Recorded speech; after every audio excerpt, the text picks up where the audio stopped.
오늘은 감사의 순례자라고 하는 제목으로 말씀의 은혜를 나누겠습니다. 1620년 9월 6일 메이 플라워호에 102명이 타고는 신앙의 자유를 찾아 신대륙을 향해 떠납니다. 이들을 뭐라고 부르냐? 필그림스라고 불러요. 순례자들. 예. 그들의 편안한 삶을 던지고 신앙의 자유를 위해 떠났던 순례자들. 당시 신대륙에는 이미 도시를 개척한 사람들이 있었습니다. 그래서 그들이 있는 곳으로 이동하여서 신앙의 새로운 삶을 펼쳐보려고 했지만 항해에 문제가 생기면서 66일의 긴 항해로 이어집니다. 그리고 도착한 곳은 예정했던 곳이 아닌 다른 곳에 도착을 하게 되죠. 이미 9월에 출발했기 때문에 2달이 지난 11월경에 도착한 그들은 이제 혹독한 겨울을 만나게 되고 또 예상치 못한 지역에 도착하게 되면서 너무너무 춥고 괴로운 겨울을 보내게 됩니다. 혹독한 추위와 또 괴혈병에 시달린 끝에 절반에 가까운 사람들이 죽음을 맞이하게 됩니다. 절반만 살아남게 된 거죠. 그때 이 신대륙에 있었던 원주민들이 그들에게 와서 종자들을 주고 또 농사법들을 알려주면서 그 땅에 정착을 하게 됩니다. 그렇게 1년이 지나고 나서는 잘 정착하게 된 은혜 감사해서 하나님께 감사 예배를 드리고 또 원주민들을 초대해서 그들과 감사 축제를 보내게 되는데 이것이 바로 미국의 또 중요한 절기이기도 한 땡스기빙 데이입니다. 추수감사절의 기원이죠. 그러니까 추수감사절은 어떻게 나온 거냐면 하나님을 갈망하던 이들이 하나님을 만나서 감사하여 드려진 감사의 열매였던 것입니다. 그렇습니다. 여러분, 감사는 기적입니다. 왜냐하면 왜 감사가 기적이냐면 우리는 소중한 것들을 언제 소중하다고 깨닫냐면 잃어버리고 났을 때 깨닫게 됩니다. 근데 사실 잃어버리고 나면 무슨 소용이 있겠어요? 부모님이 소중한 걸 돌아가시고 나서 깨달으면 무슨 소용이 있겠습니까? 돈을 다 잃고 나서 돈이 중요하다는 걸 깨달으면 뭐 하겠고, 친구를 다 잃어버리고 나서 친구의 소중함을 깨달으면 뭐 하겠어요? 그래서 지금 내게 있는 게 얼마나 소중한 것인지를 알 수 있는 방법이 하나 있는데 그게 바로 감사입니다. 감사하는 자는 잃지 않고도 그것이 얼마나 소중한지를 느끼고 누릴 수 있기 때문에 그래서 감사는 기적인 것이에요. 간절히 소망하기는 오늘 추수감사 주일을 보내면서 다시 감사를 회복하여서 삶의 기적을 체험하고 누리시는 저와 여러분 다 되시기를 주님의 이름으로 축원합니다.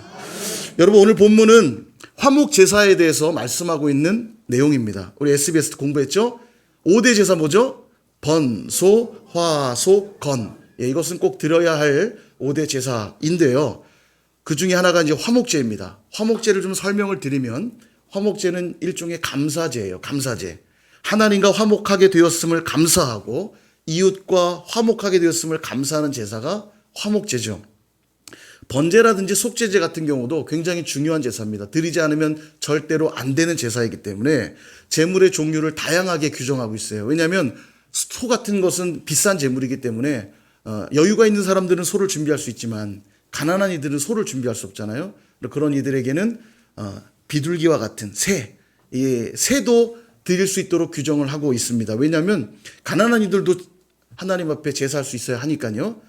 심지어 이 속죄제 같은 경우는 새조차도 준비할 수 없는 사람들을 위해서 고운 가루로도 속죄제를 드릴 수 있도록 규정하고 있습니다. 왜냐하면 죄사함은 모두가 받아야 되는 거잖아요. 근데 가난하다고 죄사함을 못 받으면 안 되니까 고운 가루, 그것으로도 제사할 수 있도록 규정을 하고 있어요. 근데 이 화목제는 더 감사해서 드리는 제사하다 보니까 풍성하게 드리는 그런 특징들이 있습니다. 그러니까 뭐 새로 드리고 가루로 드리고 하지 않고 좀 하나님께 풍성히 드릴 수 있는 제물들을 규정하고 있거든요. 그래서 제물을 드릴 때 하나님 앞에 태워드리는 화제, 불로 드리는 제사를 화제라고 그럽니다. 불로 태워드리는 것 외에도 제물의 일부는 제사장과 또 제사를 드린 사람과 주변에 있는 이웃들과 더불어 먹을 수 있도록 규정하고 있어요. 그러니까 화목제의 특징은 하나님께 올려드리는 것뿐만이 아니라 주변의 사람들과 함께 나눈다라고 하는 특징이 있어요. 그러니까 새 같은 걸 드리면 안 되겠죠. 나눌 수가 없으니까. 그래서 풍족한 걸로 드리도록 규정이 되어 있습니다. 함께 나눠 먹어야 하니까요. 근데 오늘 본문에 보니까 이런 말씀이 나와요. 화목 제물의 고기는 반드시 그날 먹어야 한다. 이렇게 말해요.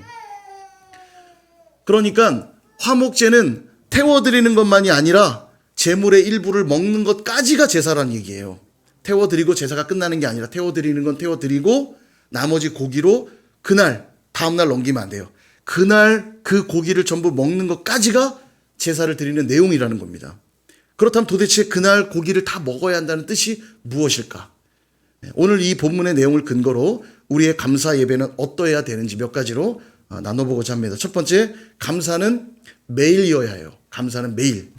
여러분, 땅콩과 호두와 같은 견과류가 두뇌 활동에도 좋고 몸에 좋다고 그래서 요즘 많이 나온 게 뭐 하루 견과 이래가지고 조그만 봉지에 하루 먹을 양을 담아서 팔죠.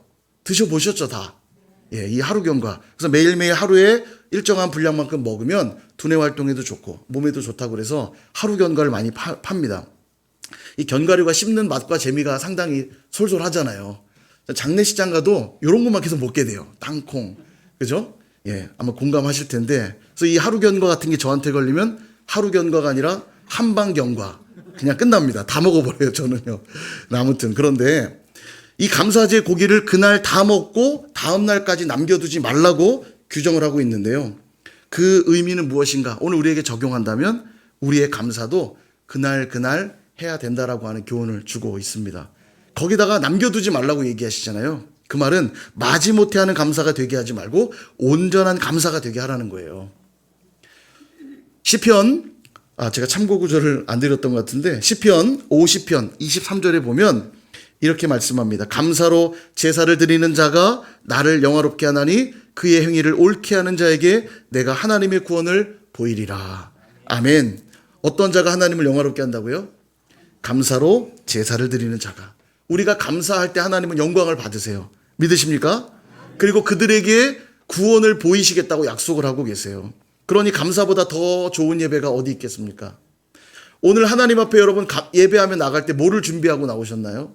오늘 우리가 올려드려야 될 최고의 하나님께 드릴 것이 있다면 그게 뭐가 돼야 될까요? 감사가 되어야죠. 그러므로 여러분 매일매일 감사하시되 온전한 감사를 드리실 수 있기를 바랍니다. 주일날은 주일이니까 감사를 좀 하는 것 같은데 6일간은 일주일 내내 불평하고 원망만 하다가 다시 주일에 오면 간신히 감사하는 그런 신앙 말고요. 매일매일 감사하는 그런 신앙이에요. 월요일에는 원래 감사하고 화요일에는 화끈하게 감사하고 수요일에는 수없이 감사하고 목요일에는 목이 터져라 감사하고 금요일에는 금세 감사하고 토요일에는 토할 때까지 감사하고 예, 주일에는 주님께 감사하고 그렇게 매일 감사하시는 저 여러분 되시기를 축원합니다. 두 번째, 감사는 나눔이에요. 앞서 말씀드린 대로 감사제의 고기는 나 혼자 먹는 게 아니라고 그랬죠. 제사장도 먹고 주변의 이웃들도 함께 나눠 먹습니다. 그러므로 그날 고기는 그날 다 먹으라 라고 하는 그 말에는 반드시 이웃과 함께 하라는 뜻도 들어있는 거예요. 왜냐하면 이웃과 같이 먹어야 하니까요. 그래서 화목제사는 축제입니다. 오늘 내가 드린 제물로 내 옆 지체까지도 함께 누리고 즐기는 제사거든요. 그러므로 진정한 감사는 이웃과 나누는 것입니다. 우리는 흔히 감사라고 하면 남들에게 없는 걸 발견할 때 나는 참 감사하다 이렇게 생각하죠. 물론 그것도 감사합니다만 그런 상대적인 감사는 진정한 감사가 아닙니다. 왜냐하면 나에게 없는 것을 상대방에게 발견할 때 우리는 감사할 수 없게 되겠죠. 저가 없는 게 내가 있을 땐 감사했던 사람은 나에게 없는 게 저 사람에게 있는 걸 발견하면 감사할 수 없잖아요. 그러니까 상대적인 감사는 진정한 감사일 수가 없어요. 예를 들어 이런 겁니다. 자전거를 가진 사람이 너무 좋아요. 걸어가지 않아도 되고 자전거를 타고 옆에 보니까 걸어가는 사람이 있어요. 와, 나는 자전거에서 너무 좋다. 근데 옆에 친구가 갑자기 오토바이랑 차를 타고 갑니다. 예, 그러면 감사할 수 없겠죠. 와, 쟤는 나보다 더 좋은 게 있네.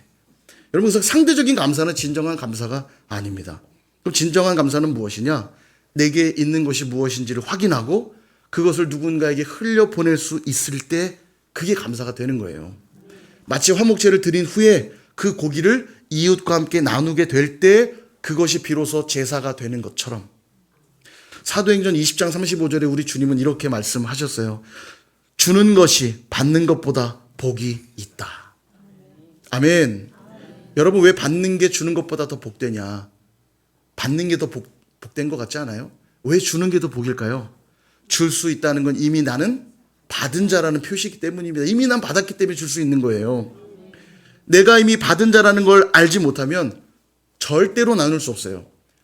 여러분, 돈이 없어서 삶이 어려워서 못 나누는 게 아닙니다. 돈이 많아서 나눌 수 있는 게 아니에요. 아무리 돈이 많아도 여러분 보세요. 세금 떼먹는 사람들 TV에 가끔 나올 때 보면 가난한 분들이 아니에요. 대부분 큰 집에 살고 좋은 차를 타고 다니고 큰 회사를 운영하시는 분들이에요, 보면. 그럼 저희 같은 일반인들이 보기에는 왜 세금을 안 낼까? 저렇게 잘 사는데. 그리고 쫓아가서 하면 말하죠. 나 돈이 없다고.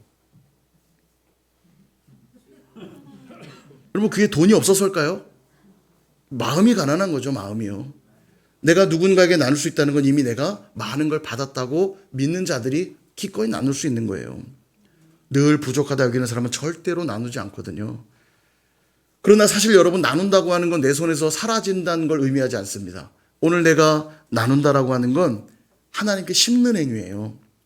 고린도후서 9장에서 그렇게 말씀하거든요. 적게 심는 자는 적게 거두고 많이 심는 자는 많이 거둔다. 이렇게 말씀하세요. 이게 헌금의 원리를 말하거든요. 내가 누군가에게 나누는 건 하나님께 심는 행위예요.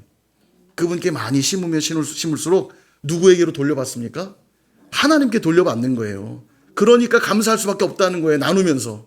내가 이렇게 하나님께 드릴 수 있어서 감사하고 이 모습을 보고 하나님은 내게 또 채워주실 것이니까 감사하게 된다는 거예요. 그러므로 여러분 오늘 내가 나눌 수 있는 게 무엇인지를 확인하시기를 바랍니다. 거창한 것 아니어도 돼요.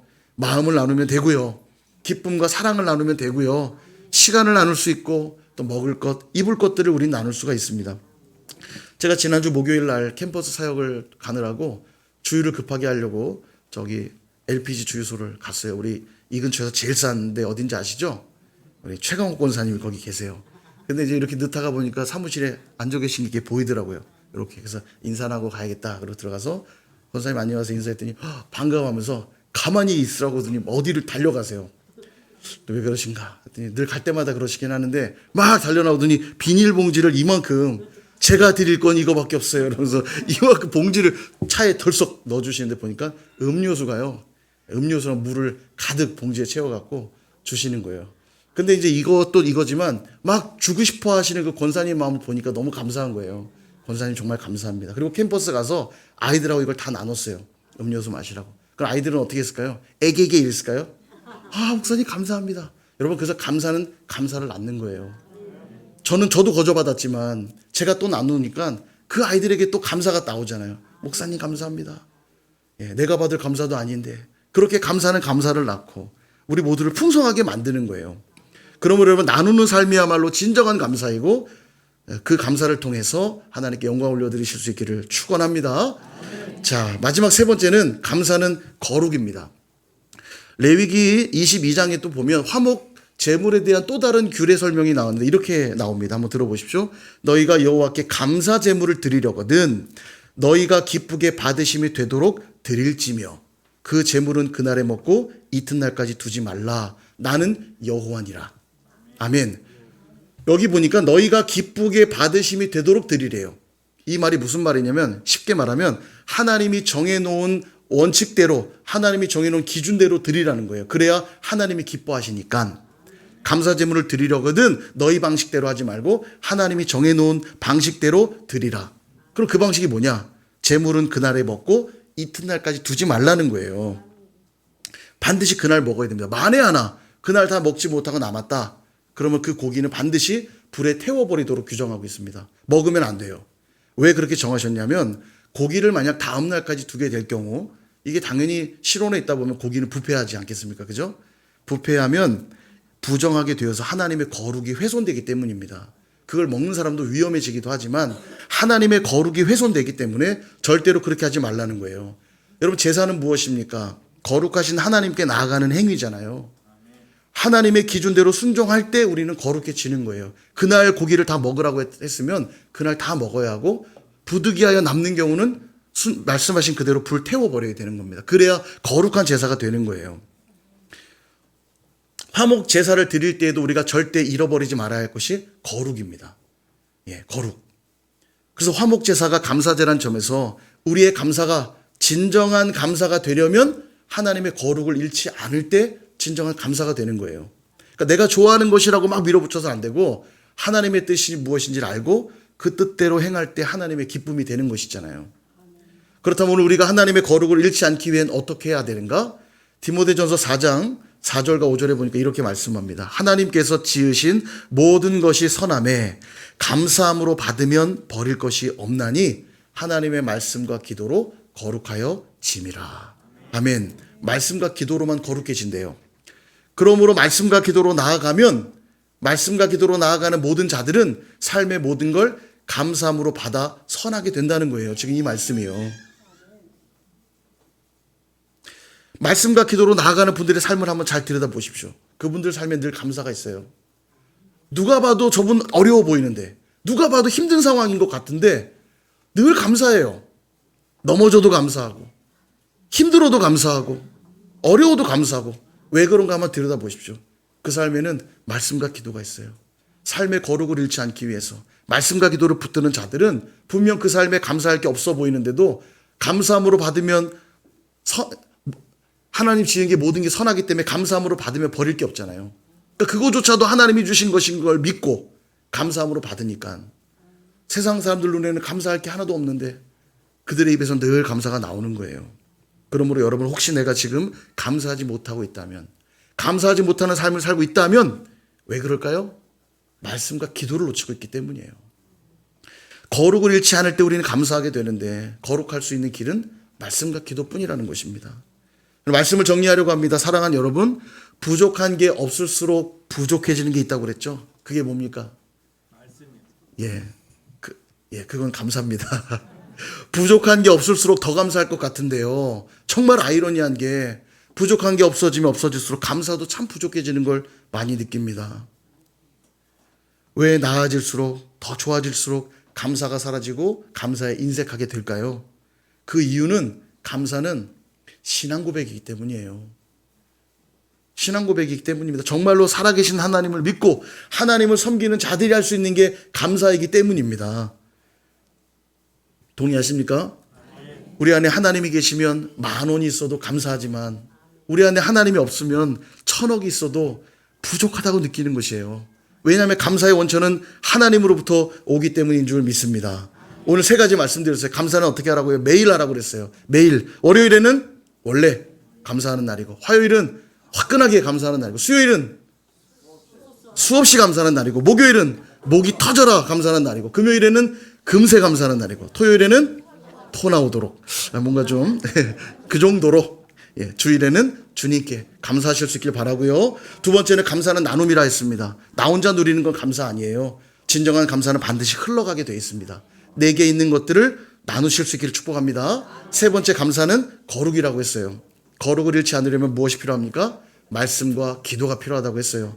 말씀과 기도가 우리 삶에 있으면요, 우리 삶을 늘 감사로 물들일 수 있습니다. 이전에는 감사하지 못하던 것이 감사하게 보여요. 그리고 하나님은 그런 자들의 삶을 보며 뭐라고 말하냐면 거룩하다, 거룩하다, 기뻐하신다는 거예요. 사랑하는 여러분, 400여 년 전 메이플라워호를 타고 신대륙을 향해 떠날 수밖에 없었던 그 필그림, 순례자들, 가만 생각하니까 우리도 이 세상보다 하나님 나라를 더 사모해서 믿음의 항해를 시작한 필그림들 아닙니까? 우리도 그런 순교자들 아닌가요? 비록 혹독한 추위와 질병들로 생명의 위협을 받았지만 그 땅에 정착하여 미국이라고 하는 참 대단한 나라가 세워진 것처럼 우리도 이 땅에서 많은 고난과 역경들을 겪고 있지만 하나님은 반드시 우리를 통해 하나님의 나라를 아름답게 세우실 줄로 믿습니다. 이때 맺어지는 열매가 있어요. 그게 뭐라고요? 그게 감사한 겁니다. 그들이 1년 뒤에 하나님 앞에 감사 예배를 올려드린 것처럼 우리가 그 믿음의 항해를 마치고 주님 앞에 나아가는 그날 하나님께 올려드려야 될 가장 아름다운 열매가 있다면 그게 바로 감사인 것이죠. 그러므로 오늘 들은 이 3가지 감사의 내용을 기억하면서 감사의 순례자들이 다 되시기를 주님의 이름으로 축원드립니다.